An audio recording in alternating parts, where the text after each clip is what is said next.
ಕರ್ತನಲ್ಲಿ ಪ್ರೀತಿಯ ಆಶ್ರಯ ಟಿವಿ ವೀಕ್ಷಕರೆಲ್ಲರಿಗೂ ಅಮೋಘ ಚರಿತ್ರೆ ಕಾರ್ಯಕ್ರಮಕ್ಕೆ ನಿಮ್ಮನ್ನು ಆತ್ಮೀಯವಾಗಿ ನಾವು ಸ್ವಾಗತಿಸ್ತೇವೆ. ಪ್ರೀತಿಯ ವೀಕ್ಷಕರೇ, ಕಳೆದ ಅನೇಕ ಸಂಚಿಕೆಗಳು ನಿಮಗೆ ಆಶೀರ್ವಾದವಾಯಿತೆಂಬುದಾಗಿ ನಾನು ನೆನೆಸ್ತೇನೆ. ಕಳೆದ ಸಂಚಿಕೆಯಲ್ಲಿ ನಂಬಿಕೆ ವಿಷಯವಾಗಿ ಮಾತಾಡುವಾಗ ನಮ್ಮಲ್ಲಿ ಸಹ ನಂಬಿಕೆ ಹುಟ್ಟಿತೆಂಬುದಾಗಿ ಆಧಾರವುಳ್ಳಂಥ ಒಂದು ನಂಬಿಕೆ ವಿಷಯವಾಗಿ ಸೇವಕರು ಮಾತಾಡಿದರು. ನಮಗೆ ದೇವರ ವಾಕ್ಯ ಆಧಾರವಾಗಿದೆ. ಆ ವಾಕ್ಯದಲ್ಲಿ ನಾವು ನಂಬುವಣ, ಕರ್ತನ ಕಾರ್ಯ ನಿರೀಕ್ಷಿಸೋಣ. ಇವತ್ತು ಕೂಡ ಅನೇಕ ವಿಷಯಗಳನ್ನು ನಾವು ಕಲಿಯಲಿಕ್ಕಿದ್ದೇವೆ. ನಮ್ಮ ಮಧ್ಯದಲ್ಲಿ ಪಾಸ್ಟರ್ ಸಜ್ಜಿ ವರ್ಗೀಸ್ ಅವರಿದ್ದಾರೆ. ಯೇಸು ಕ್ರಿಸ್ತನ ನಾಮದಲ್ಲಿ ಅವರನ್ನು ಸ್ವಾಗತಿಸೋಣ. ಅಷ್ಟೇ, ಕಳೆದ ಸಂಚಿಕೆಯಲ್ಲಿ ಯೇಸು ಕ್ರಿಸ್ತನ ಎರಡನೇ ಪ್ರಯಾಣದ ಕುರಿತಾಗಿ ಅನೇಕ ವಿಷಯಗಳನ್ನು ನಾವು ನೋಡಿದೆವು. ಮಧ್ಯಕಾಲದ ಒಂದು ಗಲಿಲಾಯದ ಸೇವೆ, ಪ್ರಸಿದ್ಧ ವರ್ಷದ ಸೇವೆಯಲ್ಲಿ ಆತನ 1-2 ಈಗಾಗಲೇ ಕಂಪ್ಲೀಟ್ ಆಯಿತು ಪ್ರಯಾಣ. ಈಗ 3ನೇ ಪ್ರಯಾಣಕ್ಕೆ ಆತನ ಹೋಗುವಾಗ ಆತನ ಪ್ರಯಾಣ ಹೇಗಿದೆ ಪಾಸ್ಟರ್, ಹೇಳ್ಬೋದಾ? ಅಂದರೆ ಯೇಸು ಕ್ರಿಸ್ತನ ಗಲಿಲಾಯದ ಸೇವೆ ಬಹಳ ವಿಸ್ತಾರವಾದ ಸೇವೆ. ಈಗಾಗಲೇ ನಾನು ಹೇಳಿದೆ, ಬಹಳಷ್ಟು ಸೇವೆ ಮಾಡಿದ್ದು ಗಲಿಲಾಯ ಪ್ರಾಂತ್ಯದಲ್ಲಿ. ಯೂದಾಯದಲ್ಲಿ ಸೇವೆ ಆರಂಭಿಸಿ ಯೂದಾಯದಲ್ಲೇ ಸೇವೆ ಕೊನೆಗೊಳಿಸ್ತಾ ಇದ್ದಾನೆ. ಆದರೆ ಯೇಸು ಕ್ರಿಸ್ತನ ಸೇವೆಯ ಭೀಮಪಾಲು ಗಲಿಲಾಯ ಪ್ರಾಂತ್ಯ. ಆದ್ದರಿಂದ ಗಲಿಲಾಯ ಪ್ರಾಂತ್ಯ ಸೇವೆಯನ್ನು ನಾವು ವಿಂಗಡಿಸಿ ಕಲಿತೆವು. ಯೇಸು ಕ್ರಿಸ್ತನ ಗಲಿಲಾಯದ ಪ್ರಾರಂಭ ಸೇವೆ, ಮಧ್ಯಕಾಲ ಸೇವೆ ಮತ್ತು ಕೊನೆಯ ಗಲಿಲಾಯದ ಸೇವೆ ಎಂಬುದಾಗಿ. ಈಗ ಮಧ್ಯಕಾಲ ಸೇವೆಯೇ ಹೆಚ್ಚು ಸ್ವಾಮಿ ಮಾಡಿದ್ದು ಮಧ್ಯಕಾಲದಲ್ಲಿ. ಅಂದರೆ ಅದನ್ನು 3 ಪ್ರಯಾಣವಾಗಿ ನಾವು ವಿಂಗಡಿಸಿದ್ದು. 1ನೇ, 2ನೇ ಮತ್ತು 3ನೇ ಪ್ರಯಾಣ. ಈಗ 2 ಪ್ರಯಾಣಗಳನ್ನು ನಾವು ನೋಡಿದೆವು. ಈಗ 3ನೇ ಪ್ರಯಾಣ ಆರಂಭವಾಗುವಂಥದ್ದು ಯೇಸು ಸ್ವಾಮಿ ಶಿಷ್ಯರನ್ನು ಸೇವೆಗಾಗಿ ಕಳುಹಿಸುವುದರೊಂದಿಗೆ. ಸ್ವಾಮಿ ಶಿಷ್ಯರನ್ನು ಆರಿಸಿದ, ಆಮೇಲೆ ಈಗ ಅವರನ್ನು ಸೇವೆಗಾಗಿ ಕಳಿಸ್ತಾ ಇದ್ದಾನೆ. ಅಷ್ಟೇ. ಇದರ ನಡುವೆ ಒಂದು ಪ್ರಶ್ನೆ. ಈಗ ಮತ್ತಾಯನ ಸುವಾರ್ತೆಯಲ್ಲಿ ಯೇಸು ಸ್ವಾಮಿ ಶಿಷ್ಯರನ್ನು ಆರಿಸಿಕೊಳ್ತಾನೆ, ತದನಂತರ ಕೂಡಲೇ ಆತನನ್ನು ಸೇವೆಗೆ ಕಳಿಸ್ತಾನೆ ಎಂಬುದಾಗಿ ಆ ಮತ್ತಾಯನ ಬರೀತಾ ಇದ್ದಾನೆ. ಹೌದು. ಅದು ಮತ್ತೆ ಉಳಿದ ಭಾಗದಲ್ಲಿ ನೀವೀಗ ಹೇಳ್ತಿದ್ರೆ ಈ ಸಂದರ್ಭದಲ್ಲಿ ಕಳಿಸೋದ, ಇಲ್ಲ ಕಳೆದ 2ನೇ ಪ್ರಯಾಣದಲ್ಲಿ ಆರಿಸುವಾಗ ಆವಾಗ ಕಳಿಸೋದ, ಹೇಗೆ? ಅಂದರೆ ಮತ್ತಾಯನ ಸುವಾರ್ತೆ ಕ್ರಮಬದ್ಧವಾಗಿಲ್ಲ ಅಂತ ನಾನು ಹೇಳಿದೆ. ಲೂಕನು ಮತ್ತು ಮಾರ್ಕನು ಸ್ವಲ್ಪ ಕ್ರಮಾನುಸಾರವಾಗಿ ಬರೀತಾ ಇದ್ದಾರೆ. ನಾವು ಕಾಲಕ್ರಮ ಅನುಸಾರವಾಗಿ ಕಲಿಯುವುದಾದರೆ ಮತ್ತಾಯನ ಸುವಾರ್ತೆ 10ನೇ ಅಧ್ಯಾಯದ 1ರಿಂದ 4ನೇ ವಾಕ್ಯದ ತನಕ ಸ್ವಾಮಿ ಒಂದು ಉದ್ದೇಶಕ್ಕಾಗಿ ಶಿಷ್ಯರನ್ನು ಆರಿಸಿಕೊಂಡು ಅವರನ್ನ ನೇಮಕ ಮಾಡ್ತಾ ಇದ್ದಾನೆ. ಅವರ ಹೆಸರುಗಳು ಪಟ್ಟಿ ಮಾಡಿದೆ. ಮತ್ತು ಮತ್ತಾಯ 10:5ರಿಂದ ನಾವು ಓದ್ತೇವೆ, ಅವರನ್ನು ಕಳುಹಿಸಿಕೊಟ್ಟಿರುವಂಥ ಮತ್ತಾಯ ಇಮ್ಮಿಡಿಯೇಟ್ ಆಗಿ ಆರಿಸಿದ ನಂತರ ಸೇವೆಗೆ ಕಳುಹಿಸುತ್ತಿದ್ದಾನೆ ಮತ್ತಾಯನ ಬರಹದ ಪ್ರಕಾರ. ಆದರೆ ಸ್ವಾಮಿ ಕಳಿಸಿದವುದು, ಆದರೆ ಅದೇನು ತಪ್ಪಲ್ಲ. ಆದರೆ ಆ ಕ್ರಮ ಯಾವಾಗ ಕಳುಹಿಸಿದನು ಅಂತೇಳಿ ಮತ್ತಾಯ ಸ್ಪಷ್ಟಪಡಿಸ್ತಾ ಇಲ್ಲ. ಸೇವೆಗೆ ಆರಿಸಿ ಅವ್ರನ್ನ ಬೇರ್ಪಡಿಸಿದ ಅಪೊಸ್ತಲನಾಗಿ ನೇಮಕ ಮಾಡಿದ ತಕ್ಷಣ ಸೇವೆ ಕಳಿಸ್ತಾ ಇದ್ದಾರೆ. ಆದರೆ ನಾವು ಮಾರ್ಕ ಮತ್ತು ಲೂಕನ ಸುವಾರ್ತೆ ಸೇರಿಸಿ ಕಲಿಯುವುದಾದರೆ ಅದಾದ ನಂತರ ಕೆಲವು ಘಟನೆಗಳು, ಅಂದರೆ ಈಗಾಗಲೇ ನಾವು ಮಾರ್ಕನ ಸುವಾರ್ತೆಗೆ ಬರೋಣ. 6ನೇ ಅಧ್ಯಾಯ 7ನೇ ವಾಕ್ಯಕ್ಕೆ ಬರುವಾಗ, ಆತನು ಹಳ್ಳಿಪಳ್ಳಿಗಳನ್ನು ಸುತ್ತಿಕೊಂಡು ಉಪದೇಶ ಮಾಡುತ್ತಾ ಬಂದನು ಮತ್ತು 12 ಮಂದಿ ಶಿಷ್ಯರನ್ನು ಹತ್ತಿರಕ್ಕೆ ಕರೆದು ಅವರನ್ನು ಇಬ್ಬಿಬ್ಬರಾಗಿ ಕಳುಹಿಸಲು ಆರಂಭಿಸಿದನು. ಕಳಿಸಿದಾಗ ಅವರಿಗೆ ನೋಡ್ರಿ, ಮತ್ತಾಯನ ಸುವಾರ್ತೆ ಪ್ರಕಾರ ಅಲ್ಲ ಮಾರ್ಕನು ಬರೆಯುವಂಥದ್ದು. ಮತ್ತಾಯನು ಅವರನ್ನ ಸೆಲೆಕ್ಟ್ ಮಾಡಿ ಅಪಾಯಿಂಟ್ ಮಾಡಿದ ತಕ್ಷಣ ಸೇವೆ ಕಳಿಸ್ತಾ ಇದ್ದಾರೆ. ಆದರೆ ಮಾರ್ಕ್ ಹೇಳ್ತಾ ಇದ್ದಾನೆ, ಆ ನಂತರ ಅನೇಕ ಹಳ್ಳಿಪಳ್ಳಿಗಳಲ್ಲಿ ಸುತ್ತಿ ಅವರು ಅನೇಕ ಸೇವೆಗಳನ್ನು ಮಾಡಿದ ಮೇಲೆ ಅಪೊಸ್ತಲರನ್ನು ಸೇವೆಗೆ ಕಳಿಸ್ತಾ ಇದ್ದಾನೆ. ಇನ್ನು ಲೂಕನ ಪ್ರಕಾರ ನಾವು ಬರುವುದಾದರೂ ಸಹ ಅದನ್ನೇ ನಾವು ಕಾಣ್ತೇವೆ. 9ನೇ ಅಧ್ಯಾಯದಲ್ಲಿ 1ನೇ ವಾಕ್ಯ, ಆತನು 12 ಮಂದಿ ಶಿಷ್ಯರನ್ನು ಒಟ್ಟಿಗೆ ಕರೆದು ಅವರಿಗೆ ಎಲ್ಲ ದೆವ್ವಗಳನ್ನು ಬಿಡಿಸುವುದು ಮತ್ತು ರೋಗಗಳನ್ನು ವಾಸಿ ಮಾಡುವುದು ಅಧಿಕಾರವನ್ನು ಕೊಟ್ಟು ದೇವರಾಜ್ಯದ ವಿಷಯ ಸಾರುವುದಕ್ಕೆ ಇದಕ್ಕೋಸ್ಕರ ಅವರನ್ನ ಕಳುಹಿಸುತ್ತಿದ್ದಾರೆ. ನೋಡಿ, 6ನೇ ವಚನ, ಅವರು ಹೊರಟು ಹೋಗಿ ಎಲ್ಲೆಲ್ಲಿಯೂ ಸುವಾರ್ತೆಯನ್ನು ಸಾರುತ್ತಾ ರೋಗಿಗಳನ್ನು ವಾಸಿ ಮಾಡುತ್ತಾ ಗ್ರಾಮಗಳಲ್ಲಿ ಸಂಚರಿಸಿದರು ಎಂಬುದಾಗಿ. ಮಾರ್ಕ ಮತ್ತು ಲೂಕನ ಅಭಿಪ್ರಾಯದ ಪ್ರಕಾರ ಆರಿಸಿ ನೇಮಕ ಮಾಡಿದ ತಕ್ಷಣವಲ್ಲ, ಈಗಾಗಲೇ ಇದರ ಮಧ್ಯೆ ಅನೇಕ ಘಟನೆಗಳು ನಡೆಯಿತು. ಆಮೇಲೆ ಸ್ವಾಮಿ ಅವರನ್ನ ಸೇವೆಗಾಗಿ ಕಳಿಸ್ತಾ ಇದ್ದಾರೆ. ಆದ್ದರಿಂದ ಯೇಸು ಕ್ರಿಸ್ತನ ಗಲಿಲಾಯದ ಸೇವೆ 3ನೇ ಪ್ರಯಾಣ ಆರಂಭವಾಗುವಂಥದ್ದು ಅಪೊಸ್ತಲರ ಸುವಾರ್ಥೀಕರಣದೊಂದಿಗೆ ಎಂಬುದನ್ನು ನಮಗೆ ಸ್ಪಷ್ಟವಾಗಿ ಕಲಿಯುವುದಕ್ಕಾಗಿ ಸಾಧ್ಯ. ಈಗ ನಾವು ಈ ಭಾಗ ಸ್ವಲ್ಪ ಕೂಲಂಕಷವಾಗಿ ಕಲಿಯಬೇಕಾಗಿದೆ. 12 ಮಂದಿಯನ್ನು ಸ್ವಾಮಿ ಸೇವೆಗೋಸ್ಕರ ಕಳುಹಿಸುತ್ತಿರುವಂತಹ ಭಾಗ. ನಾವು ಮತ್ತಾಯನ ಸುವಾರ್ತೆ 10ನೇ ಅಧ್ಯಾಯದ 5ನೇ ವಾಕ್ಯದ ಪ್ರಕಾರ ನಾವು ಕಲಿಯುವುದಾದರೆ, ಸ್ವಾಮಿ ಇವರನ್ನು ಕಳುಹಿಸುವಾಗ ಸ್ಪಷ್ಟವಾಗಿ ಎಲ್ಲಿಗೆ ಹೋಗಬೇಕೆಂಬುದಾಗಿ ನಿರ್ದೇಶ ಕೊಡ್ತಾ ಇದ್ದಾನೆ. ಎಲ್ಲಿಗೆ? ನೀವು ಅನ್ಯರ ಬಳಿಗೆ ಹೋಗಬಾರ್ದು, ತಪ್ಪಿಸಿಕೊಂಡಿರುವ ಕುರಿಗಳಂತಿರುವ ಯಹೂದ್ಯರ ಬಳಿಗೆ ನೀವು ಹೋಗಬೇಕೆಂಬುದಾಗಿ ಅಲ್ವಾ. ಯೇಸುಕ್ರಿಸ್ತನ ಸೇವೆಯು ಮುಖ್ಯವಾಗಿ ಯಹೂದ್ಯರ ಮಧ್ಯದಲ್ಲಿತ್ತು. ಆದರೆ ಕೆಲವೊಂದು ಸಾರಿ ಯೇಸುಸ್ವಾಮಿ ಯಹೂದದ ಗ್ರಾಮಗಳನ್ನು ಬಿಟ್ಟು ಅನ್ಯರ ಗ್ರಾಮಗಳಿಗೆ ಹೋದದ್ದಾಗಿ ನಾವು ನೋಡಿದ್ವಿ, ಬಹಳ ವಿರಳ. ಆದರೆ ಹೆಚ್ಚು ಪಾಲು ಸಮಯ ಸ್ವಾಮಿ ಇಸ್ರಾಯೇಲರ ಮಧ್ಯದಲ್ಲಿ, ಯಹೂದ್ಯರ ಮಧ್ಯದಲ್ಲಿ ಸೇವೆ ಮಾಡಿದ. ಯಾಕೆ? ತಂದೆ ಯೇಸುಕ್ರಿಸ್ತನಿಗೆ ಒಂದು ಸರ್ಕಲ್ ಹಾಕಿದರು, ಒಂದು ಮಿತಿ ಇಟ್ಟಿದ್ದರು. ಆ ಮಿತಿಯೊಳಗೆ ಯೇಸುಕ್ರಿಸ್ತನು ತನ್ನ ಸೇವೆಯನ್ನು ಮಾಡಿದ. ನೋಡಿ, ನಮಗೂ ಸಹ ದೇವರು ಒಂದು ಮಿತಿ ಇಟ್ಟಿದ್ದಾನೆ ಎಲ್ಲಿ ಸೇವೆ ಮಾಡಬೇಕು ಅಂತ. ಆ ಸರ್ಕಲಲ್ಲಿ ನಾವು ನಿಂತರೆ ಸಾಕು, ನಮ್ಮ ಬೌಂಡ್ರಿ ದಾಟಿ ಹೋಗಬೇಕಾದ ಅವಶ್ಯಕತೆ ಇಲ್ಲ. ಒಂದು ವೇಳೆ ಯೇಸುಸ್ವಾಮಿ ಇಂಡಿಯಾಗೋ ಅಥವಾ ಬೇರೆ ಯಾವುದಾದ್ರೂ ಅಮೇರಿಕಕ್ಕೋ ಎಲ್ಲ ಸಂಚಾರ ಮಾಡಿ ಸೇವೆ ಮಾಡಿದರೆ ಭಾಳಷ್ಟು ಸೇವೆ ಆಗ್ತಾ ಇತ್ತು. ಆದರೆ ತಂದೆ 3.5 ವರ್ಷದಲ್ಲಿ ಆ ಸಣ್ಣ ಇಸ್ರಾಯೇಲ್ ಎಂಬ ರಾಷ್ಟ್ರದ ಆ 3 ಜಿಲ್ಲೆಗಳನ್ನು ಮಾತ್ರ ಮಗನಿಗೆ ಕೊಟ್ಟಿದ್ದರು. ಅವರು ಆ ಜಿಲ್ಲೆಗಳಲ್ಲಿ ನಂಬಿಗಸ್ತರಾಗಿ ಸೇವೆ ಮಾಡಿದರು. ಆ ಸೇವೆನೇ ಇವತ್ತು ಲೋಕಪೂರ್ತಿ ಹಬ್ಬಿರುವಂಥದ್ದು, ಹೌದಲ್ವಾ? ಅವರೇನು ಇವತ್ತು ಲೋಕಪೂರ್ತಿ ಸಂಚಾರ ಮಾಡಿಲ್ಲ ಸ್ವಾಮಿಯವರು. ಅಂದರೆ ತಂದೆ ಅವರಿಗೆ ನೇಮಿಕ ಮಾಡಿದ ಸರ್ಕಲ್ನಲ್ಲಿ ಅವರು ಇದ್ದಾಗ, ನಂಬಿಗಸ್ತರಾಗಿ ಸೇವೆ ಮಾಡಿದಾಗ, ಅದು ಕಾಲಾಂತರದಲ್ಲಿ ಒಂದು ತಟಸ್ಥವಾದ ನೀರಿನಲ್ಲಿ ಕಲ್ಲು ಹಾಕುವಾಗ ಆ ಕಲ್ಲಿನ ಅಲೆಗಳು ಅದು ಹೋಗುವ ಹಾಗೆ ಸ್ವಾಮಿ ಸಾರಿದ ವಾಕ್ಯ ಅದು ಅಲೆಗಳಾಗಿ ಲೋಕದಾದ್ಯಂತ ಇವತ್ತು ಹಬ್ಬಿದೆ. ಆದ್ದರಿಂದ ನಾವು ಹೆಚ್ಚು ಸಂಚಾರ ಮಾಡಬೇಕೆಂಬುದೇನು ಅರ್ಥವಿಲ್ಲ. ನಾವು ಇರುವಲ್ಲೇ ನಂಬಿಗಸ್ತರಾಗಿ ಮಾಡಿದರೆ ಸಾಕು. ಅದು ಇವತ್ತಲ್ಲ ನಾಳೆ ಅದು ಅಲೆಗಳಾಗಿ ಅನೇಕರಿಗೆ ತಲುಪ್ತದೆ. ನೋಡಿ, ಇವತ್ತು ಆಧುನಿಕ ಮಾಧ್ಯಮಗಳಿದೆ ಅಲ್ವಾ? ನಾವು ಇಲ್ಲಿ ಕೂತು ಮಾತಾಡಿದರೆ ಲೋಕ ಪೂರ್ತಿ ಕೇಳ್ತದೆ ಅಲ್ವಾ? ನಾನು ಅಲ್ಲೇ ಹೋಗಬೇಕು ಅಂತ ಏನಾದರೂ ಇದೆಯಾ? ಇಲ್ಲ. ಆದ್ದರಿಂದ ಇವತ್ತು ಆ ಒಂದು ಫೆಸಿಲಿಟಿ ದೇವರು ನಮಗೆ ಕೊಟ್ಟಿದ್ದಾನೆ. ಅಂದರೆ ನಾನು ಹೇಳ್ತಾ ಬಂದದ್ದು, ನಮಗೆ ದೇವರು ಒಂದು ನಿರ್ದಿಷ್ಟ ಬೌಂಡ್ರಿ ಇಟ್ಟಿದ್ದಾರೆ. ಇನ್ನೊಬ್ಬರ ಮೇರೆಗೆ ನಾವು ಹೋಗಬೇಕಾದ ಅವಶ್ಯಕತೆ ಇಲ್ಲ. ನಾವು ನಮಗೆ ಕೊಟ್ಟ ಸೇವೆ ನಂಬಿಗಸ್ತರಾಗಿ ಮಾಡಿದರೆ ಸಾಕು. ಆದ್ದರಿಂದ ಯೇಸುಕ್ರಿಸ್ತನು ಯಹೂದ್ಯರ ಮಧ್ಯದಲ್ಲಿ ಮಾತ್ರ ಸೇವೆ ಮಾಡಿ. ಆದ್ದರಿಂದ ಶಿಷ್ಯರನ್ನೂ ಸಹ ಯಹೂದ್ಯರ ಬಳಿಗೆ ಆತನು ಕಳಿಸ್ತಾ, ಅನ್ಯರ ಬಳಿಗೆ ಹೋಗೋದು ಬೇಡ ಎಂಬುದಾಗಿ ಸ್ವಾಮಿ ನಿರ್ದೇಶ ಕೊಡ್ತಾ ಇದ್ದಾನೆ. ಈಗ ಇಲ್ಲಿ ಒಂದು ದೊಡ್ಡ ತಪ್ಪು ನಮ್ಮ ಕೇಳುಗರಿಗೆ ಉಂಟಾಗುವಂಥದ್ದು ಏನಂದರೆ, ಹಾಗಾದರೆ ಏನು ಈ ಸಂದರ್ಭ ನಾವು ಕಲಿಬೇಕು. ನಾವು ಕಾಂಟೆಕ್ಸ್ಟ್, ನಮ್ಮ ಸ್ಟಡಿ ಕಾಂಟೆಕ್ಸ್ಟ್ ಬೇಸ್ಡ್ ಆಗಿರಬೇಕು. ಅಂದರೆ ಏನು, ಸಂದರ್ಭವನ್ನು ನಾವು ನೋಡಬೇಕು. ಆದರೆ ಮತ್ತೆ ನಾವು ಯೇಸುಕ್ರಿಸ್ತನು ಸತ್ತು ಪುನರುತ್ಥಾನಗೊಂಡ ನಂತರ ಮತ್ತಾಯನ ಸುವಾರ್ತೆ 28ನೇ ಅಧ್ಯಾಯದ 19ನೇ ವಾಕ್ಯದಿಂದ ಓದುವಾಗ ಸ್ವಾಮಿ ಹೇಳ್ತಾ ಇದ್ದಾನೆ, ನೀವು ಹೊರಟು ಹೋಗಿ ಎಲ್ಲ ದೇಶದವರನ್ನ ಲೋಕದ ಕಟ್ಟ ಕಡೆಗೆ ನೀವು ಹೋಗಿರಿ ಅಲ್ವಾ? ಆ ಅಪೊಸ್ತಲಗತಿ 1:8 ಪವಿತ್ರಾತ್ಮ ನಿಮ್ಮ ಮೇಲೆ ಬರುವಾಗ ಯೆರೂಸಲೇಮಿನಲ್ಲೂ ಯೂದಾಯದಲ್ಲೂ ಸಮರ್ಯದಲ್ಲೂ ಭೂಮಿಯ ಕಟ್ಟ ಕಡೆವರೆಗೆ ನನ್ನ ಸಾಕ್ಷಿಗಳಾಗ್ತೀರಿ ಎಂಬುದಾಗಿ.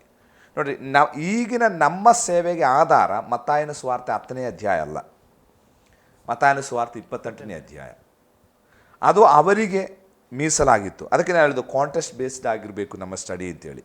ನಾವು ಮತ್ತಾಯನ ಸುವಾರ್ತೆ 10ನೇ ಅಧ್ಯಾಯವನ್ನು ಇಟ್ಟುಕೊಂಡು ಇವತ್ತು ನಾವು ಬೋಧನೆ ಮಾಡುವುದಾದರೆ ಅದು ತಪ್ತದೆ. ಯಾಕಂದರೆ ಅದು ಅವರ ಕಾಂಟೆಸ್ಟ್ ಆಗಿತ್ತು. ಅದು ಆ ಕಾಲದಲ್ಲಿ ಸ್ವಾಮಿ ಅವರಿಗೆ ಕೊಟ್ಟ ಆಜ್ಞೆ ಆಗಿತ್ತು. ಅಲ್ಲಿಂದ ಕೆಲವು ಮೌಲ್ಯಗಳನ್ನು ನಮಗೆ ತೆಗೆಯಬಹುದೇ ಹೊರತು ಸೇವೆ ಅಲ್ಲೇ ಆಗಬೇಕು ಅಂತ ಏನಿಲ್ಲ ಅಲ್ವಾ? ಈಗ ನಮಗೆ ಕೊಟ್ಟ ಸೇವೆ ಮತ್ತಾಯನ ಸುವಾರ್ತೆ 28ನೇ ಆಧಾರದಲ್ಲಿ. ಅದರಿಂದ ಭೂಮಿಯ ಕಟ್ಟ ಕಡೆಗೆ ನಮಗೆ ಹೋಗಲಿಕ್ಕೆ ಅವಕಾಶ ಇದೆ ಎಂಬುದಾಗಿ. ಅದರಿಂದ ನಾವು ಸಂದರ್ಭ ನೋಡಬೇಕು. ಈಗ ಸಂದರ್ಭ ನೋಡದೆ ನಾವು ಅದನ್ನೊಂದು ಉಪದೇಶ ಮಾಡಿದರೆ ತಪ್ಪಲಿಕ್ಕೆ ಬಹಳ ಸಾಧ್ಯತೆ ಇದೆ. ಯಾಕಂದರೆ ಯೇಸುಕ್ರಿಸ್ತನು ಶಿಷ್ಯರನ್ನ ಕಳಿಸುವಾಗ ಹೊಸ ಒಡಂಬಡಿಕೆ ಸ್ಥಾಪಿತವಾಗಿರಲಿಲ್ಲ ಅಲ್ವಾ? ಆದ್ದರಿಂದ ಹೊಸ ಒಡಂಬಡಿಕೆ ಸ್ಥಾಪಿತವಾದ ಮೇಲೆ ಯೇಸು ಸ್ವಾಮಿ ಹೇಳಿದ್ದೇನು, ನೀವು ಭೂಮಿಯ ಕಟ್ಟಕಡೆವರೆಗೆ ಹೋಗಿರಿ ಎಂಬುದಾಗಿ. ಇಲ್ಲಿಂದ ನಾನೊಂದು ಸಂದೇಶ ಕೊಡಲಿಕ್ಕೆ ಬಯಸುವಂಥದ್ದು, ನಮ್ಮ ಸೇವೆಯನ್ನು ನಾವು ಅರ್ಥ ಮಾಡಿಕೊಳ್ಬೇಕು. ಏನು ನಮ್ಮ ಸೇವೆ, ಎಲ್ಲಿ ನಮ್ಮ ಸೇವೆ, ಅದನ್ನು ನಾವು ಸ್ಪಷ್ಟವಾಗಿ ಅರ್ಥ ಮಾಡಿಕೊಂಡ್ರೆ ನಮ್ಮ ಸೇವೆಯಲ್ಲಿ ನಮಗೆ ಬೆಳೀಲಿಕ್ಕೆ ಸಾಧ್ಯ. ಇನ್ನು 5ನೇ ವಚನವನ್ನು ಗಮನಿಸುವುದಾದರೆ, ಒಂದು ವ್ಯಕ್ತವಾದಂಥ ಒಂದು ಗುರಿ ಇದೆ. ವ್ಯಕ್ತವಾದ ಒಂದು ಗುರಿ, ಎಲ್ಲಿ ಸೇವೆ ಮಾಡಬೇಕಂತ ಗುರಿ. ಇನ್ನು ವ್ಯಕ್ತವಾದ ಒಂದು ಸಂದೇಶ ಇದೆ ಅವರಿಗೆ. 7ನೇ ವಾಕ್ಯಕ್ಕೆ ನಾವು ಬರುವಾಗ, ದೇವರ ರಾಜ್ಯ, ಪರಲೋಕ ರಾಜ್ಯ ಸಮೀಪವಾಯಿತು ಎಂಬುದಾಗಿ ನೀವು ಸಾರಿ ಹೇಳಿರಿ ಅಲ್ವಾ? ಸೇವಕರಿಗೆ ವ್ಯಕ್ತವಾದ ಒಂದು ಗುರಿ ಇರಬೇಕು, ವ್ಯಕ್ತವಾದ ಒಂದು ಸಂದೇಶ ಇರಬೇಕು. ನೋಡಿ, ಒಬ್ಬೊಬ್ಬರಿಗೆ ದೇವರು ಕೊಟ್ಟಿರುವ ಸಂದೇಶ ಬೇರೆ ಬೇರೆ ಆಗಿರ್ತದೆ. ಕೆಲವರಿಗೆ ಪವಿತ್ರಾತ್ಮನ ಕುರಿತು ಹೆಚ್ಚು ಮಾತನಾಡಲಿಕ್ಕಿರುವ ಪ್ರೇರೇಪಣೆ ದೇವರು ಕೊಟ್ಟಿರ್ಬೋದು. ಕೆಲವರಿಗೆ ಹೋಲಿನೆಸ್ನ ಬಗ್ಗೆ ಇರ್ಬೋದು. ನೋಡಿ, ನಮಗೆ ದೇವರು ಕೊಟ್ಟ ಸಂದೇಶ ಏನು ಅಂತ ನಾವು ಅರ್ಥ ಮಾಡಿಕೊಳ್ಳು. ಕೆಲವರಿಗೆ ಟೀಚಿಂಗ್ ಮಿನಿಸ್ಟ್ರಿ ಇರ್ಬೋದು, ಕೆಲವರಿಗೆ ಸಭಾಪಾಲನೆ. ಕೊಟ್ಟ ಸಂದೇಶವನ್ನು ವ್ಯಕ್ತಪಡಿಸಬೇಕು ನಾವು, ಅಲ್ವಾ? ಇಲ್ಲಿ ಅವರಿಗೆ ಕೊಟ್ಟ ಸಂದೇಶ ಏನು? ದೇವರ ರಾಜ್ಯ ಸಮೀಪಿಸು. ಈಗ ನಮಗೆ ಆ ಸಂದೇಶ ಅಲ್ಲ. ಈಗ ನಾವು ಹೇಳುವುದು ದೇವರ ರಾಜ್ಯ ಸಮೀಪಿಸ್ತು ಅಂತ ಅಲ್ಲ, ದೇವರ ರಾಜ್ಯ ಆಲ್ರೆಡಿ ಬಂದಿದೆ. ಈಗ ದೇವರ ರಾಜ್ಯದ ಒಳಗೆ ಬನ್ನಿರಿ ಅಂತ ನಮ್ಮ ಸಂದೇಶ, ಅಲ್ವಾ? ಯಾಕಂದರೆ ಅವರ ಹಳವಡಂಬಡಿಕೆಯ ಕಾಂಟೆಸ್ಟ್ನಲ್ಲಿ ದೇವರ ರಾಜ್ಯ ಸಮೀಪಿಸಿದೆ ಅಂತ ಹೇಳ್ತಾರೆ. ಅದು ಯೇಸು ಕ್ರಿಸ್ತನು ಪರಲೋಕ ರಾಜ್ಯವು ನಮ್ಮ ಮಧ್ಯದಲ್ಲಿ ತಂದನು. ಈಗ ನೀವು ಏನು ದುಷ್ಟನ ರಾಜ್ಯದಿಂದ ದೇವರ ರಾಜ್ಯಕ್ಕೆ ಬನ್ನಿರಿ ಎಂಬುದು ನಮ್ಮ ಸಂದೇಶವಾಗಿದೆ. ನೋಡಿ, ಸಂದೇಶಕ್ಕೆ ಅಲ್ಲಿ ಬದಲಾವಣೆ ಇದೆ. ನಾವು ರೋಮಪುರದವರಿಗೆ ಬರೆದ ಪತ್ರಿಕೆ 14ನೇ ಅಧ್ಯಾಯದ 17ನೇ ವಚನದಲ್ಲಿ ದೇವರ ರಾಜ್ಯ ಏನು ಅಂತ ಅಲ್ಲಿ ಬರೆಯಲ್ಪಟ್ಟಿದೆ, ಅಲ್ವಾ? ಆತ್ಮದಲ್ಲಿರುವ ಸಂತೋಷವಾಗಿದೆ ದೇವರ ರಾಜ್ಯ, ಅಲ್ವಾ? ದೇವರ ರಾಜ್ಯ ಉಣ್ಣುವುದು ಕುಡಿಯುವುದು ಅಲ್ಲ, ಪವಿತ್ರಾತ್ಮನ ಮೂಲಕ ಉಂಟಾಗುವ ಸಂತೋಷವಾಗಿದೆ ದೇವರ ರಾಜ್ಯ. ಆ ದೇವರ ರಾಜ್ಯ ನಾವು ಅನುಭವಿಸಬೇಕು. ಅದು ಇವತ್ತು ನಾವು ಬೋಧನೆ ಮಾಡಬೇಕಾದಂತಹ ಸಂಗತಿ. ಯೇಸು ಕ್ರಿಸ್ತನಿಗಿಂತ ಮುಂಚೆ ಇದ್ದ ಸ್ನಾನಿಕನಾದ ಯೋಹಾನ್ನೂ ಸಹ ಏನು ದೇವರ ರಾಜ್ಯ ಸಮೀಪವಾಯಿತು ಎಂಬುದಾಗಿ ಬೋಧನೆ ಮಾಡುತ್ತಾ ಇದ್ದನು. ಸ್ನಾನಿಕನಾದ ಯೋಹಾನ್ನ ತನಕ ಬೋಧನೆ ಮಾಡುತ್ತಾ ಇದ್ದದ್ದು ದೇವರ ರಾಜ್ಯ ಅಲ್ಲ, ಭೂಮಿಯ ರಾಜ್ಯವಾಗಿತ್ತು.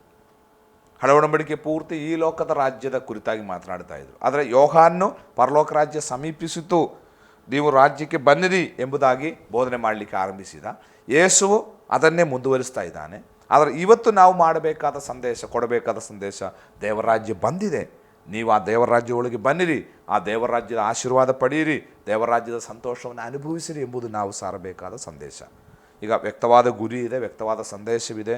ನೀವು ಅದರ 10ನೇ ಅಧ್ಯಾಯದ 8, 9, 10 ವಾಕ್ಯ ಓದುವುದಾದರೆ ವ್ಯಕ್ತವಾದ ರೀತಿ, ಮೆಥಡ್ ಇದೆ, ಹೇಗೆ ನಾವು ಸಾರಬೇಕೆಂಬುದು ಮೆಥಡ್ ಸ್ವಾಮಿ ಹೇಳ್ತಾ ಇದ್ದಾನೆ.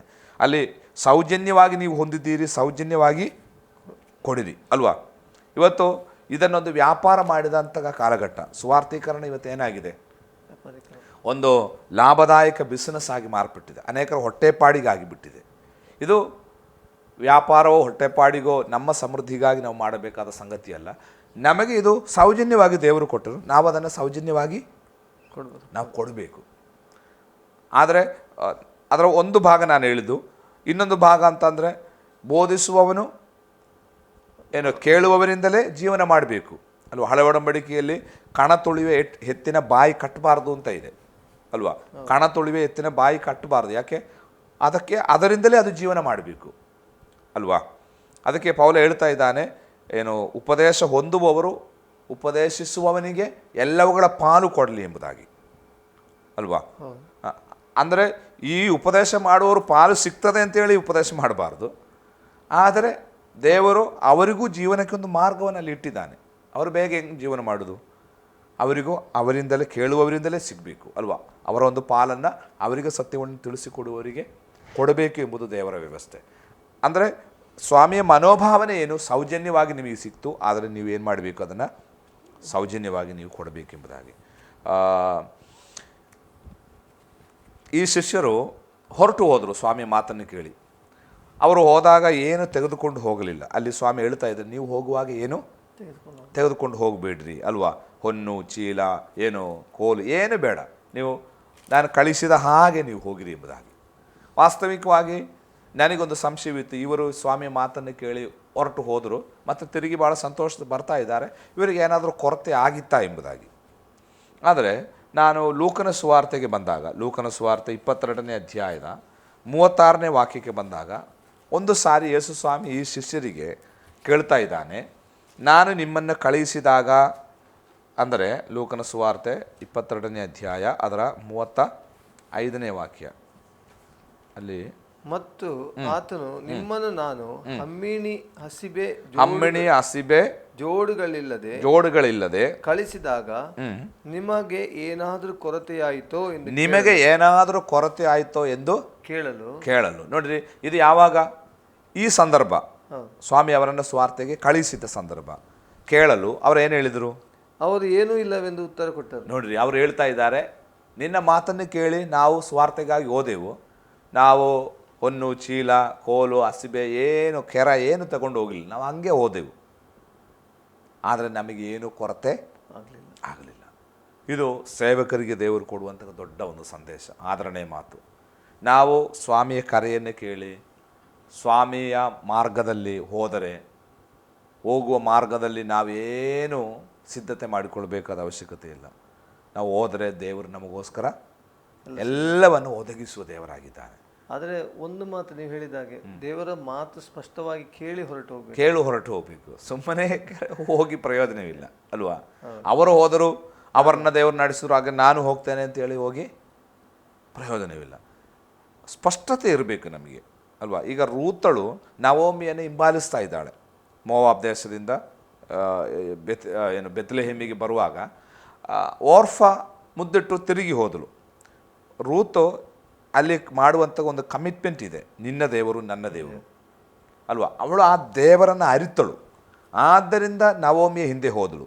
ನವೋಮಿಯನ್ನು ನೋಡಿ ಎಲ್ಲ ರೂತಳು ಹೋದದ್ದು. ನವೋಮಿಯ ದೇವರನ್ನು ರೂತಳು ಅರಿತುಕೊಂಡಳು. ಆದ್ದರಿಂದ ಅವಳು ಬೆತ್ಲೆಹೇಮಿಗೆ ಬಂದಳು. ಅವಳು ಬೋವಜನ ಹೊಲದಲ್ಲಿ ಹಕ್ಕಲಾಯ್ದುಕೊಂಡಳು. ದೇವರು ಕೊನೆಗೆ ಬೋವಜನ ಅವಳನ್ನು ಮದುವೆ ಆದಳು. ಯೇಸು ಕ್ರಿಸ್ತನು ಆ ಬೋವಜನ ವಂಶಾವಳಿಯಲ್ಲಿ ಅಲ್ವಾ,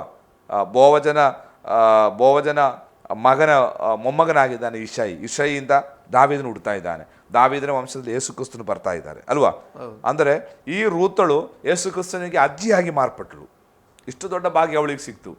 ಅವಳು ಸುಮ್ಮನೆ ನವೋಮಿಯನ್ನು ನೋಡ್ಕೊಂಡು ಬಂದದಲ್ಲ, ನವೋಮಿಯಲ್ಲಿ ಇರ್ತಕ್ಕಂಥ ಒಬ್ಬ ದೇವರನ್ನ ಅವಳು ಕಂಡುಕೊಂಡಳು ಅಲ್ವಾ? ಈಗ ಅನೇಕರು ಏನು ಮಾಡ್ತಾರೆ, ಸುಮ್ಮನೆ ಯಾರನ್ನೋ ನೋಡ್ಕೊಂಡು ಹಿಂಬಾಲಿಸೋರಿದ್ದಾರೆ.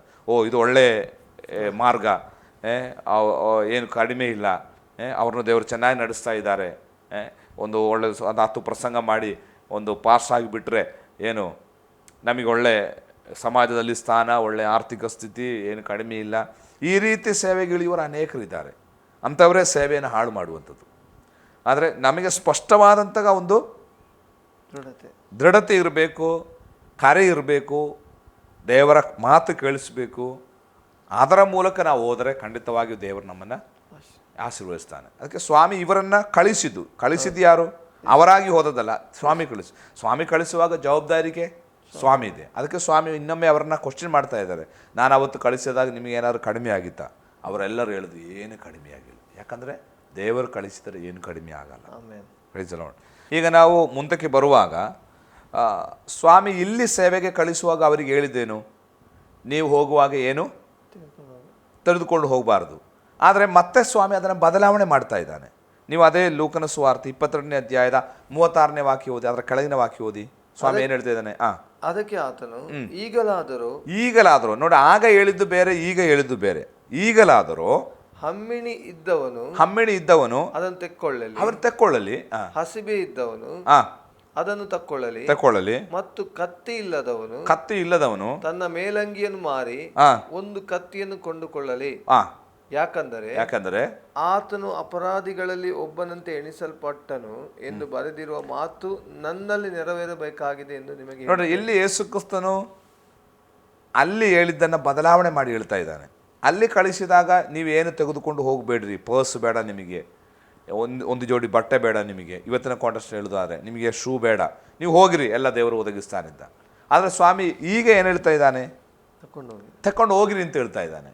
ಅಂದರೆ ದೇ ಕುಡ್ ಪ್ರೊವೈಡ್ ದೆಮ್ಸೆಲ್ಫ್, ಅವರು ಅವರಿಗೋಸ್ಕರ ಒದಗಿಸಬೇಕು. ಅದರ ಅರ್ಥ 12 ಅಪೊಸ್ತಲನ ಸೇವೆಗಾಗಿ ಕಳಿಸಿದಾಗ ಪರ್ಸು ಬೇಡ, ಏನು ಬೇಡ, ನೀವು ಹೋಗಿರಿ, ನಾನು ನಿಮಗೆ ಕಳಿಸ್ತೇನೆ ಅಂತ ದೇವರು ಹೇಳಿದ. ಈಗ ಸ್ವಾಮಿ ಹೇಳುವಂಥದ್ದೇನು? ನೀವು ನಿಮಗೋಸ್ಕರ ಇರುವುದನ್ನು ಸಿದ್ಧ ಮಾಡಿಕೊಳ್ಳಿರಿ ಅಲ್ವಾ? ನೋಡಿ, ಕಾಂಟೆಸ್ಟ್ ಚೇಂಜ್ ಆಗ್ತಾ ಇದೆ. ಇದು ನಾವು ಸರಿಯಾಗಿ ಅರ್ಥ ಮಾಡಿಕೊಳ್ಬೇಕು. ಅಂದರೆ ನಮ್ಮ ಸೇವೆಗಾಗಿ ಬೇಕಾದನ್ನು ನಾವೇ ಏನು ಮಾಡಬೇಕು? ಈಗ ಪೌಲನ ಸೇವೆ ಹೇಗಿತ್ತು? ಪೌಲನು ಓದದ್ದಲ್ಲ, ದೇವರು ಕೆಲವು ಸಂದರ್ಭಗಳಲ್ಲಿ ನಡೆಸಿದ. ಆದರೆ ಅವನಿಗೆ ಕೆಲಸ ಮಾಡಲಿಕ್ಕೆ ಆಗುವ ಸ್ಥಳಗಳಲ್ಲಿ ಆತನು ಅವರೊಟ್ಟಿಗೆ ಗುಡಾರದ ಕೆಲಸವನ್ನು ಮಾಡಿ ಅದರಿಂದ ಸಿಗುವ ಹಣದಿಂದ ಅವನು ಆ ಊರಿನಲ್ಲಿ ಸೇವೆ ಮಾಡಿದ. ಅಂದರೆ ಅವನಿಗೆ ಬೇಕಾದ ಸೇವೆಗೆ ಬೇಕಾದನ್ನು ಅವನೇ ಸಂಪಾದನೆ ಮಾಡಬೇಕಾಗಿತ್ತು. ಅದರಿಂದ ನೋಡಿ, ಫುಲ್ ಟೈಮ್ ಮಿನಿಸ್ಟ್ರಿ ಮತ್ತು ಏನು ಕೆಲಸದೊಂದಿಗೆ ಸೇವೆ ಮಾಡೋದು ಒಂದು ದೊಡ್ಡ ವಿಷಯ. ಕೆಲವರು ಹೇಳ್ತಾರೆ ನಾನು ಫುಲ್ ಟೈಮ್ ಮಿನಿಸ್ಟ್ರಿ ಅಂತೇಳಿ, ನಾನು ಏನು ಕೆಲಸ ಮಾಡಲ್ಲ ಅಂತೇಳಿ. ವಾಸ್ತವಿಕವಾಗಿ ಫುಲ್ ಟೈಮ್ ಮಿನಿಸ್ಟ್ರಿ ಅಂತ ಹೇಳೋದೇನು? ಬೆಳಿಗ್ಗೆ ಸ್ವಲ್ಪ ಹೊತ್ತು ಪ್ರಾರ್ಥನೆ ಮಾಡ್ತಾರೆ, ಮತ್ತು ಮಕ್ಕಳನ್ನು ಸ್ಕೂಲಿಗೆ ಕರ್ಕೊಂಡು ಹೋಗ್ತಾರೆ, ಮತ್ತು ಪೇಪರ್ ಓದ್ತಾರೆ, ಮತ್ತು ಸಂಜೆ ಒಂದು ಮೀಟಿಂಗ್ ಹೋಗಿ ಮೀಟಿಂಗ್ ನಡೆಸ್ತಾರೆ. ಫುಲ್ ಟೈಮ್ ಹೆಂಗೆ ಫುಲ್ ಟೈಮ್ ಆಗ್ತದೆ? ಆ್ಯಕ್ಚುಲಿ ಅವ್ರು ಮಾಡೋದು 2 ಗಂಟೆ ಸೇವೆ, ಬಾಕಿ ಎಲ್ಲ ಅವರ ಮನೆಯವರಿಗಾಗಿ ಮಾಡಿದ್ದು, ಮಕ್ಕಳಿಗಾಗಿ ಮಾಡಿದ್ದು ಅಲ್ವಾ? ಈಗ ಫುಲ್ ಟೈಮ್ ಅಂತ ಹೇಳೋದು ಇದೇ ಮಾಡೋದು, ಬೇರೆ ಏನೂ ಕೆಲಸ ಇಲ್ಲ. ಅದಕ್ಕಿಂತ ಚೆನ್ನಾಗಿ ಕೆಲಸಕ್ಕೆ ಹೋಗಿ 6 ಗಂಟೆ ಯಾವುದೋ ಕಂಪ್ನಿಯಲ್ಲೋ ಫ್ಯಾಕ್ಟ್ರಿಯಲ್ಲೋ ಕೆಲಸಕ್ಕೆ ಹೋಗಿ ಸಂಜೆ ಬಂದು ಏನು ಮೀಟಿಂಗ್ ನಡೆಸುವಂತಾಗ ಅಥವಾ ಸುವಾರ್ತೆ ಸಾರುವಂತಾಗ ಎಷ್ಟೋ ಮಂದಿ ನನಗೆ ಗೊತ್ತು, ಈ ಫುಲ್ ಟೈಮ್ ಅವರಿಗಿಂತ ಜಾಸ್ತಿ ಇವರೇ ಕೆಲಸ ಮಾಡ್ತಾ ಇದ್ದಾರೆ, ಹೌದಲ್ವಾ? ಆದ್ದರಿಂದ ನಾವು ಫುಲ್ ಟೈಮ್ ಆಗಬೇಕಾದ್ರೆ ನಾವು ಫುಲ್ ಟೈಮ್ ಕರ್ತನಿಗೋಸ್ಕರ ನಾವು ಪ್ರಯೋಜನ ಪಡಬೇಕು. ಅಂದರೆ ನಾನು ಹೇಳ್ತಾ ಬಂದದ್ದು, ಈಗ ನಮ್ಮ ಸೇವೆಗಾಗಿ ನಾವೇ ಸಿದ್ಧತೆ ಮಾಡಿಕೊಳ್ಳುವುದೇನು ತಪ್ಪಿಲ್ಲ. ನಾವೊಂದು ಕೆಲಸಕ್ಕೆ ಹೋಗಿ ಅದರಿಂದ ಬರುವ ಸಂಬಳದಿಂದ ನಮ್ಮ ಜೀವನವನ್ನು ಸುಧಾರಿಸಿಕೊಂಡು ನಾವು ಅದರೊಂದಿಗೆ ಕೆಲಸ ಮಾಡೋದೇನು ತಪ್ಪಿಲ್ಲ. ಈಗ ನನಗೆ ಫುಲ್ ಟೈಮ್, ನನಗೆ ಬಿಡುವಿಲ್ಲಪ್ಪ, ಕೆಲಸಕ್ಕೆ ಹೋಗ್ಲಿಕ್ಕೆ ಟೈಮ್ ಇಲ್ಲ, ಅಷ್ಟು ಟೈಮ್ ಕರ್ತನಿಗೋಸ್ಕರ ಪ್ರಯೋಜನ ಪಡಬೇಕಾದ ಒಂದು ಸಂದರ್ಭ ಬಂದರೆ ನಾನು ಕೆಲಸಕ್ಕೆ ಹೋಗೋದು ಬೇಡ. ಈಗ ನನಗೆ ಸಮಯ ಇದ್ದರೆ ಮಾಡ್ಬೋದು, ನನ್ನ ಸೇವೆ ಇವತ್ತು ಸ್ವಲ್ಪವೇ ಇದೆ, ಉಳಿದ ಸಮಯ ನಾನು ಕೆಲಸಕ್ಕೆ ಹೋಗಿ ಸಂಪಾದನೆ ಮಾಡುವುದರಲ್ಲಿ ಏನು ತಪ್ಪಿಲ್ಲ. ಫುಲ್ ಟೈಮ್ ಮಾಡಬೇಕು ಅಂತ ಏನು ನಿರ್ಬಂಧ ಇಲ್ಲ. ಫುಲ್ ಟೈಮ್ ಯಾರು ಮಾಡಬೇಕು? ಫುಲ್ ಟೈಮ್ ಕೆಲಸ ಇದ್ದರೆ ಮಾಡಬೇಕು, ಹೌದಲ್ವಾ?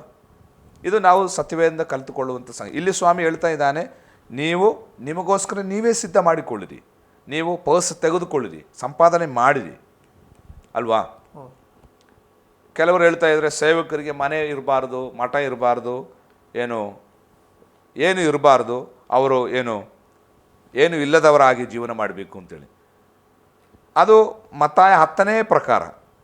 ಆದರೆ ಲೂಕ 22ಕ್ಕೆ ಬಂದಾಗ ಸ್ವಾಮಿ ಅದನ್ನು ತಿದ್ದಿದ ಅಲ್ವಾ? ನೀವೊಂದು ಮನೆ ಕಟ್ಟಿಕೊಳ್ಳಿ, ಆ ವಾಕ್ಯದ ಅರ್ಥ ಅದು. ನೀವು ಪರ್ಸ್ ಅಂದರೆ ಬ್ಯಾಂಕ್ ಬ್ಯಾಲೆನ್ಸ್ ಇಟ್ಕೊಳ್ಳಿ, ಅದು ಸ್ವಾಮಿ ಹೇಳ್ತಾ ಇದ್ರು ಅಲ್ವಾ? ಪರ್ಸ್ ಇಲ್ಲದವನು ಪರ್ಸ್ ತೆಗೆದುಕೊಳ್ಳಿ, ಕತ್ತಿ ಇಲ್ಲದವನು ಮಾರಿ ಕತ್ತಿ ಕೊಂಡುಕೊಳ್ಳಿ. ಸ್ವಾಮಿ ಏನು ಹೇಳಿದ ಅರ್ಥ, ಅದರ ಅರ್ಥ ಕಾಂಟೆಕ್ಸ್ಟ್ ಚೇಂಜ್ ಮಾಡ್ತಾ ಇದ್ದಾನೆ ಸ್ವಾಮಿ. ಆದ್ದರಿಂದ ಇವತ್ತೊಂದು ಸೇವಕರಿಗೆ ಮನೆ ಇರುವುದೋ ಅಥವಾ ವಾಹನ ಇರುವುದೋ, ಸ್ವಲ್ಪ ಬ್ಯಾಂಕ್ ಬ್ಯಾಲೆನ್ಸ್ ಇರುವುದೋ ತಪ್ಪಲ್ಲ. ಯಾಕಂದರೆ ಸ್ವಾಮಿ ಅಲ್ಲಿ ಹೇಳ್ತಾ ಇದ್ದಾನೆ ನೀವು ಇಟ್ಕೊಳ್ಳಿ, ಯಾಕಂದರೆ ಅದನ್ನು ನಮಗೋಸ್ಕರ ಅಲ್ಲ, ಕರ್ತನ ಸೇವೆಗಾಗಿ ನಾವು ಉಪಯೋಗಿಸುವುದಕ್ಕೋಸ್ಕರ. ಆದ್ದರಿಂದ ಈ ಭಾಗವನ್ನು ಸರಿಯಾಗಿ ಕಲಿತರೆ ಮಾತ್ರವೇ ಸತ್ಯದ 2 ಭಾಗ ನಮಗೆ ಅರ್ಥ ಆಗುವಂಥ. ಕೆಲವರಿಗೆ ಸತ್ಯದ ಒಂದು ಭಾಗ ಗೊತ್ತು, ಕೆಲವರಿಗೆ ಇನ್ನೊಂದು ಭಾಗ ಗೊತ್ತು. ನಮ್ಮದು ಕ್ರಿಶ್ಚಿಯನ್ ಲೈಫ್ ಬ್ಯಾಲೆನ್ಸ್ಡ್ ಆಗಿರಬೇಕು ಅಲ್ವಾ? ಒಂದು ಟ್ರೈನ್ ಹೋಗಬೇಕಾದ್ರೆ ಒಂದು ಅಳಿ ಇದ್ದರೆ ಆಗಲ್ಲ, ಒಂದು ಪಕ್ಷಿ ಹಾರಬೇಕಾದ್ರೆ ಒಂದು ರೆಕ್ಕೆ ಇದ್ದರೆ ಆಗಲ್ಲ ಅಲ್ವಾ? ಎರಡೂ ಸೇರುವಾಗಲೇ ಬ್ಯಾಲೆನ್ಸ್ಡ್ ಆಗುವುದು. ಇದು ಎರಡನ್ನೂ ನಾವು ಕಲಿಯುವಾಗಲೇ ನಮ್ಮ ಕ್ರೈಸ್ತ ಜೀವಿತ ಬ್ಯಾಲೆನ್ಸ್ಡ್ ಆಗಲಿಕ್ಕೆ ಸಾಧ್ಯ. ಪ್ರೀತಿಯ ದೇವಜನರು, ಇವತ್ತಿನ ಕಾರ್ಯಕ್ರಮ ನಾವು ಇಲ್ಲೇ ಮುಗಿಸ್ತೇವೆ, ಸಮಯದ ಅಭಾವ ಇದೆ. ದೇವಸೇವಕರು ಇವತ್ತು ನಮಗೆ ಹೇಳಿದರು ಯಾವ ರೀತಿಯಲ್ಲಿ ಶಿಷ್ಯರನ್ನು ಕಳಿಸುವಾಗ ವ್ಯಕ್ತವಾದ ಒಂದು ಗುರಿಯೊಂದಿಗೆ, ವ್ಯಕ್ತವಾದ ಒಂದು ಸಂದೇಶದೊಂದಿಗೆ ಮತ್ತು ವ್ಯಕ್ತವಾದ ರೀತಿಯೊಂದಿಗೆ ನಾವು ಸಿದ್ಧರಾಗಿ ಹೋಗಬೇಕೆಂಬುದಂಥ ವಿಷಯದಲ್ಲಿ ದೇವಸೇವಕರು ನಮಗೆ ಹೇಳಿದರು. ಇದನ್ನು ಉಳಿದಂಥ ಭಾಗವನ್ನು ಮುಂದಿನ ಸಂಚಿಕೆಯಲ್ಲಿ ನಾವು ಮುಂದುವರಿಸಲಿಕ್ಕೆ ಬಯಸ್ತೇವೆ. ನಮ್ಮಲ್ಲಿ ಸಹ ವ್ಯಕ್ತವಾದ ದೇವರಿಂದ ಪ್ರಕಟಣೆ ಹೊಂದಿಕೊಳ್ಳೋಣ ಎಂಬುದಾಗಿ ಹೇಳುತ್ತಾ ಇವತ್ತಿನ ಕಾರ್ಯಕ್ರಮ ನಾವು ಮುಗಿಸಲಿಕ್ಕೆ ಬಯಸ್ತೇವೆ. ನಮ್ಮ ಮೊದಲೇ ಆಸರೆ ಟಿವಿಯಲ್ಲಿ ಬಂದು ಯೇಸು ಕ್ರಿಸ್ತನ ಜೀವನ ಚರಿತ್ರೆಯನ್ನು ಕಲಿಸಿಕೊಡುತ್ತಿರುವ ದೇವಸೇವಕರಿಗೆ ಆಸರೆ ಟಿವಿ ಪರ ವಂದನೆಗಳು. Praise the pastor.